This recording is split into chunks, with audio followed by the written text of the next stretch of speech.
इस वक्त फिलहाल विरोध का सामना चप्पलों से यहाँ पर फिलहाल विधायक से हमला किया जा रहा है। वहीं पर मालदा के सांसद यहाँ पर आगे मुरमुर पहुंचे हुए हैं। अब देखिए नागरा कटाई ला चुकी है। तस्वीरों भाजपा के जमीन नीतियों के ऊपर हमला किया जा रहा है।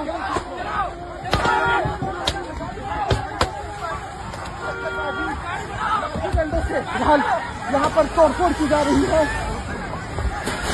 ये देखिए नागरा कटाई ला चुकी है, आ रहे हैं और ये देखिए में तोड़फोड़। अरे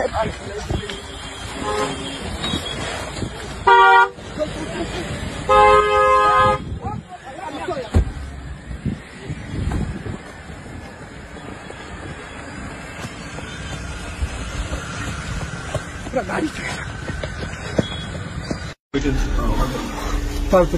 নিয়ে লোকাল হসপিটাল চলে গেলি हम तक इसे आ गया हम चलो चलो चलो लीजिए लीजिए हमारे गाड़ी का আছে পরে আনবো।